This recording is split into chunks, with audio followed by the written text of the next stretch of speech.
Hey guys, Chris here with the Good Old Gamer. So in previous video, which you can check out here, I talked a little bit about marketing, and the more I thought about this, the more it seems that this is the main reason why we have the comments and the mentality in the PC enthusiast sector that we do right now.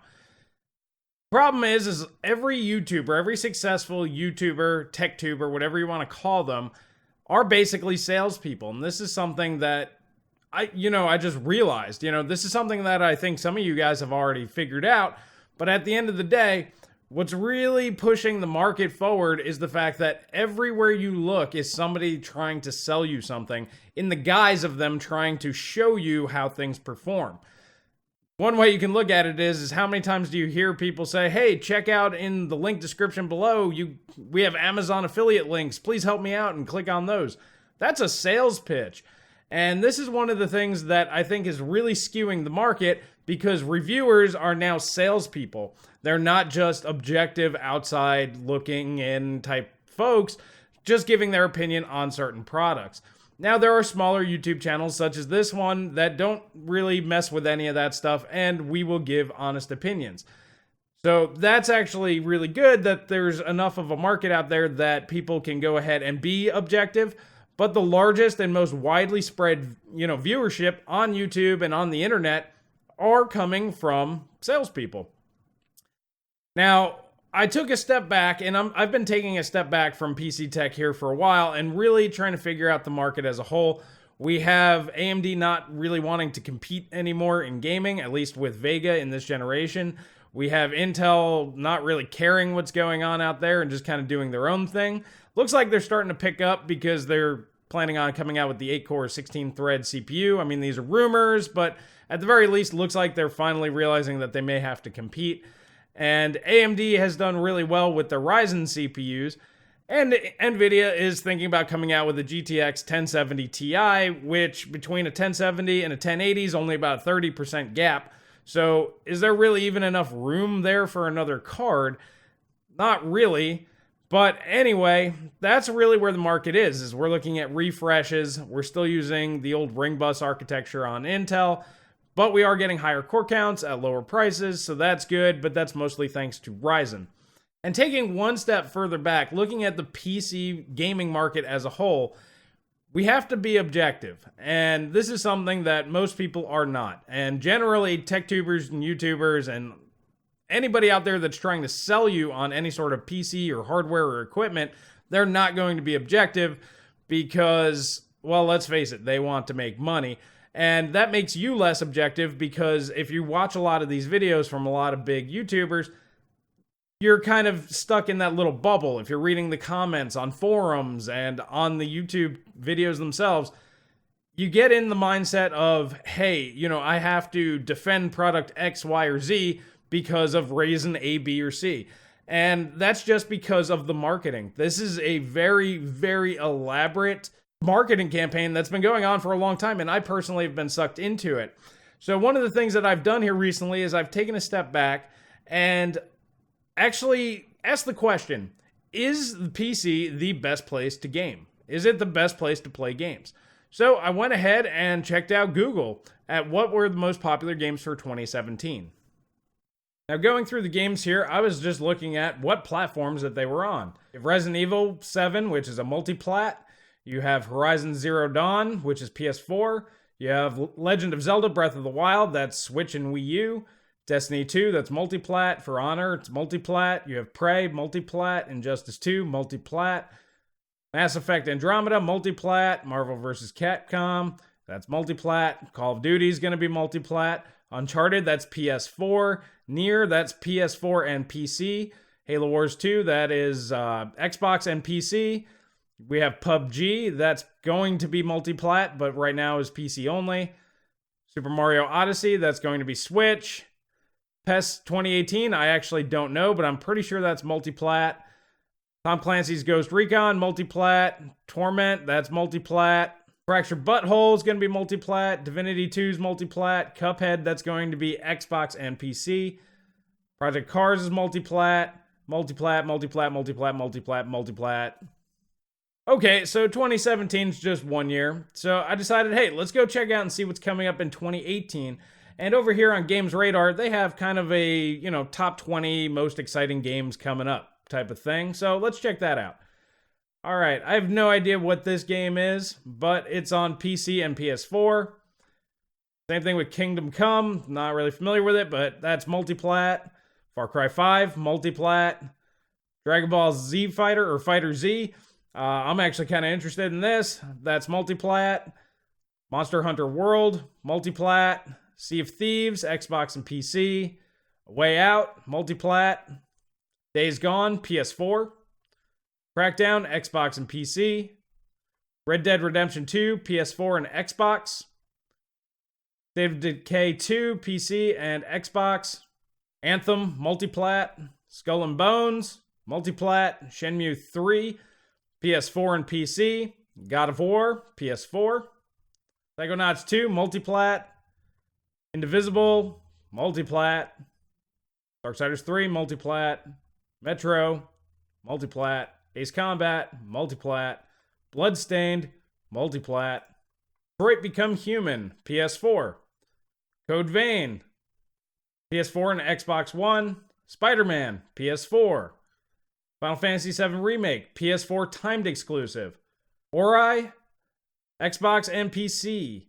Last of Us Part 2, PS4. Death Stranding, PS4. Beyond Good and Evil 2, multiplat. Kingdom Hearts 3, PS4 and Xbox One. Cyberpunk 2077, PS4, Xbox One, PC. It's multiplat.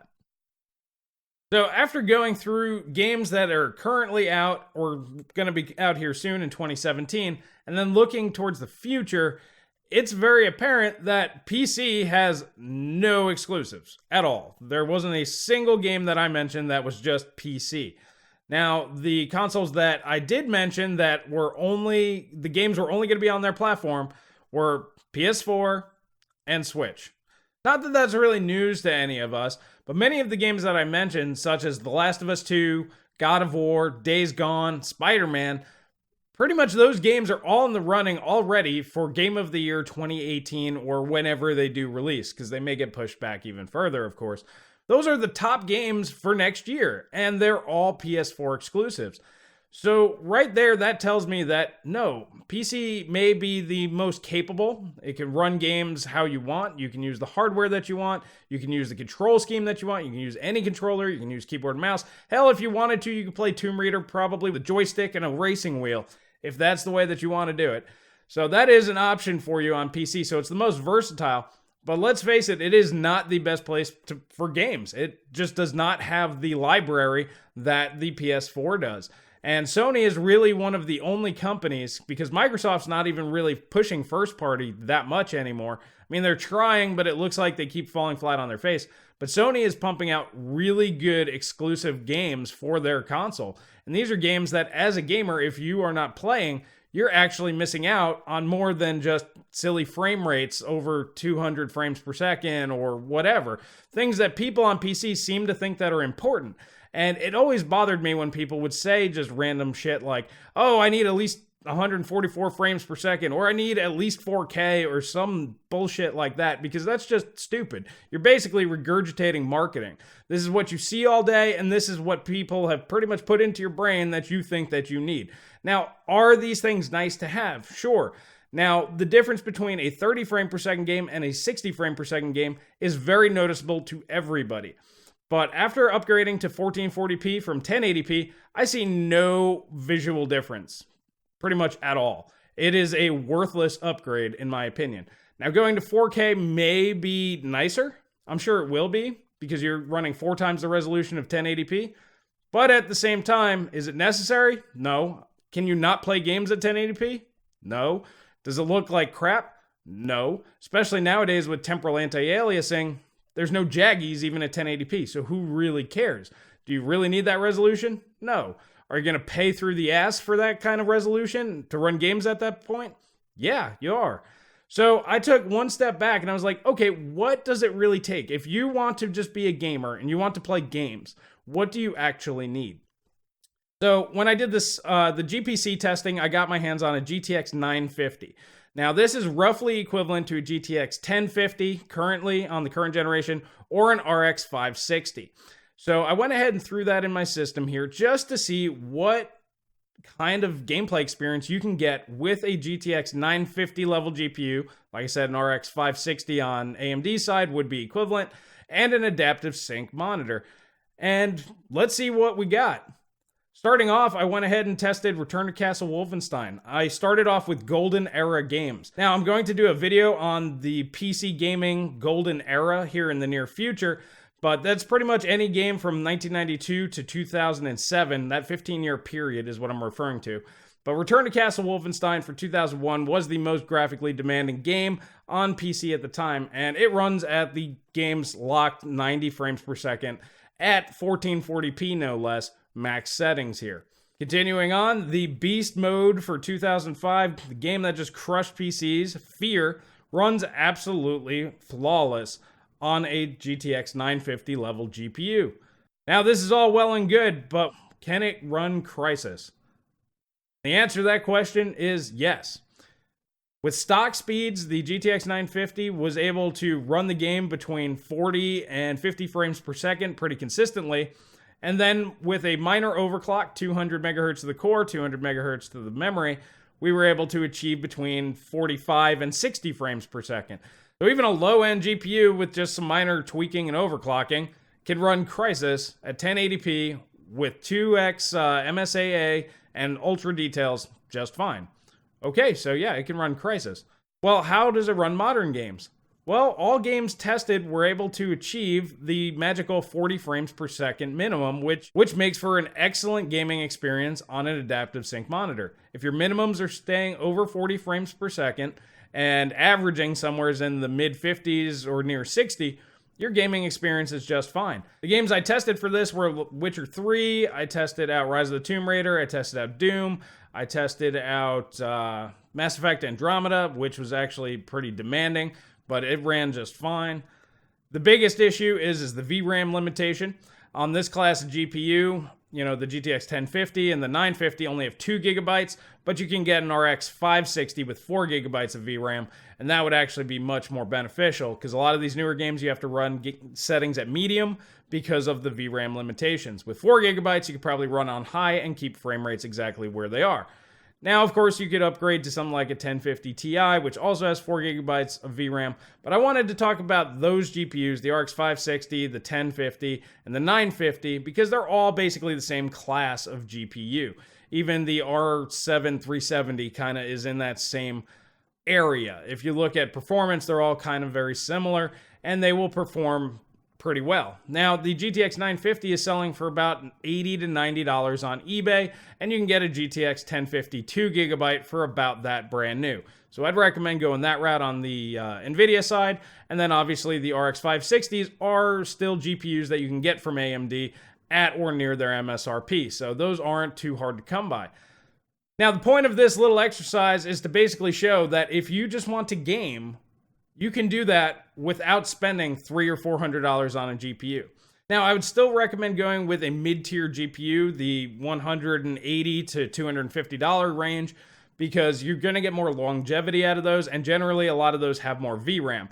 Now, you can go with something like an RX 570 or a 580 4 gigabyte, but going with like an RX 580 8 gigabyte, once they come back in stock and they're their regular prices, you know, $200 to $250. Don't spend like $400 on these things. But in that range, I would think the 8 gigabyte model makes more sense because of the longevity that you can get out of such a GPU. Because the advancements that we've been seeing on the lower tier GPUs really haven't been increasing that much. In fact, most of the increases in performance that we're seeing is on the high end, but prices keep stretching out further and further. So it's not like the lower end stuff's getting any better or slower. They're all kind of about the same and getting a little bit cheaper, so that's okay. You know, a $300 GPU last generation is now $200, $250. Okay, it's a discount, but it's not that great. But even still, you know, we're seeing just the stack get higher and higher on the high end. And like I mentioned before with the GTX 1070 Ti, it's unclear where that's going to slot into the whole mix. There's only 30% performance difference between a 1070 and a 1080. It looks like it's basically going to be a 1080 replacement for the most part. There's some sources saying that they're going to nerf the memory and that's going to introduce more problems. It seems like an unnecessary card in a market where there's literally a 30% gap between the 1060 and the 1070, a 30% gap from the 1070 to the 1080, and a 30% gap between the 1080 and 1080 Ti. So on the NVIDIA side, they have a top to bottom, very well set up structure on their GPUs. Of course, prices just keep getting bigger and bigger for that extra 30%. So going from something like a 1050 to a 1060 6GB for that extra 30% performance gain and the extra VRAM, 3 times the VRAM to be precise, is much better value on the NVIDIA side. But in reality, that's basically the level of GPU that's been around since 2013 with the R9 290 and 290X. That level of GPU has been fantastic ever since then and more than adequate for gamers. Even today, this is the level of GPU that I'm going to recommend pretty much for everybody. There's simply no reason to buy something stronger than either a GTX 1060 6GB or an RX 580 8GB. Those GPUs are more than capable of handling 1440p ultra settings on an adaptive sync display. And that's why I keep bringing up adaptive sync, is because you can invest less money in your graphics cards, just spend a little bit more on your monitor, and in the long term, you can save a crap ton of money. Now, at 1080p, these cards are going to absolutely fly, and you can do high refresh with adaptive sync, and that's going to be buttery smooth as well if you wanted to. So you can kind of pick and choose wherever you want to go, but there's simply no reason to go ahead and invest in these ultra high-end GPUs other than the fact that the marketing out there is telling you that you absolutely need these. You need to hit 150 frames per second minimum. You have to run 4K 60. You have to do this. You have to do that. Otherwise, your setup is crap. And when you take in this information and this marketing day in, day out, if you watch a lot of tech tubers, and that's what you do a lot on the internet, this is going to wear you down until you start thinking the way that they want you to. That's because these videos are designed for you to think that, hey, I need to upgrade, I need to upgrade, I need to upgrade. I just proved to you that the games are not on PC. The games that you want to play are actually on consoles, and specifically, they're on PlayStation, because the PlayStation has every game that you're going to have on PC and games that you're not. So my stance is yes, for multiplats, there's nothing better than PC because of the fact that you can scale it. You can run every game at least at 60 frames per second, or you can go ahead and, like I said, with adaptive sync, you don't even need 60 frames per second, but you get that fluidity, which is really nice. You can play with any sort of input device that you want, and you have your backwards compatibility with all the golden era games that I was talking about. Pretty much everything from the early 90s to the mid 2000s. But you don't need absurd hardware to do that. And when I see comments going, oh yes I do, I need this, that, and the other thing, I can't ever go back, I'm just going to take that as you're drinking the Kool-Aid and that's just the marketing talking. And a lot of the responses that I got on that video where I said the PC market is pretty much just stagnant and it's getting boring, a lot of it was marketing. Like, a lot of the responses from the users, they were just spouting marketing out at me. Such as like, oh, FreeSync and SLI and just like all kinds of crap like that. And I'm like, you're just spouting marketing. You're not actually giving up a valid point here. The valid point I'm showing here is that you can play the best games ever made that are PC exclusives with budget hardware at good resolutions, at great frame rates, and it works just fine. And you can play today's games at great resolutions, at good frame rates, with an adaptive sync display. It plays just fine, so there's no reason to worry about it. And you can actually take all that extra money that you have saved up. Instead of spending $400 on GPU, you spend $200. Instead of spending $300 on a CPU, you spend $100 or $150, because at these lower frame rate, you can get away with a quad core. You can get away with a Ryzen 3 or the new i3s that are coming out. Those will actually be more than adequate for this level of performance that we're looking at here. Now, I still recommend an 8-thread CPU just because you'll get an overall smoother experience. But if you wanted to just save that money and say, hey, look, I just want to play golden era games. I want to play the games that are best on PC. I want to play some multiplats. And then take that savings and then invest it into something like a PlayStation 4. So this way you can actually have a complete gaming experience and have access to all of the best games that are out there. That to me makes more sense than freaking out and spending $700 plus on a GTX 1080 Ti. Anybody that has one of those, unfortunately, I didn't get this video out soon enough. I didn't realize it. Nobody's realized it. That's the marketing talking. You absolutely 100% do not need that GPU for gaming. Now, you might need it for something else. It might help you out with rendering, other things like that. That I understand. For work, for business, for making money, that's a whole nother ballgame. But for gaming, it's simply just not that important. What it comes down to is simply managing expectations. For me, 1080p 60 is good enough probably till the end of time. There's really no difference to me between 1080p and 1440p. And maybe once 4K gets cheap enough to where, you know, $100 or $200 GPU could run it just fine, maybe at that point it'd be worth upgrading because it's not going to cost that much. You don't have to invest that much. It's when people invest thousands of dollars into their hardware, that's why they become defensive about it. It's because you pissed away way too much money to play video games. In reality, you'd be much smarter off just buying a PS4 for $300 or $400 and maybe just like a cheapo retro PC, because in all honesty, all you really need to do is play games up to about 2007, because every game pretty much since 2007, they're console ports for the most part. The vast majority of them. You know, there's some indie games and stuff out there, but it's not like a PC with, you know, a GTX 1050 isn't going to be able to run most indie games. Well, alrighty guys, this is kind of just a different perspective that I've been seeing when taking a step back and kind of looking at the market and just going, why are we doing this? Why are we attacking each other over our purchasing decisions? And why are people spending so much money on things that they don't really need? It's because that's what the market is demanding of you. That is what they are showing you. Every time you go to see a YouTube video where they're spending basically your yearly salary on some hardware, you know, oh, look at this right here, and then they drop it. Or, you know, there's guys out there that are water cooling the water coolers just because they can. Or, you know, we're going ahead and taking apart GPUs and we're looking at every little transistor on there because that really matters. You know, that's what they're doing, and there are people that are interested in that kind of stuff. I get that, but when you see it all day, you know, if you're watching 2 or 3 videos every day from, you know, bigger tech tubers, you're gonna get in that mindset of, oh man, I really need this, when in reality, you really, really don't. Basically, a $100 CPU, a $100 GPU, and a adaptive sync monitor, and you're good to go. Just throw on some cheap RAM and, you know, some storage, and you're ready to rock. That's really all you need to be a PC gamer. You can run the best games ever made for PC with that hardware. Alrighty guys, if you like this kind of video, please hit that like button, please subscribe, please share with friends. That really helps us out. And I will catch you guys in the next video.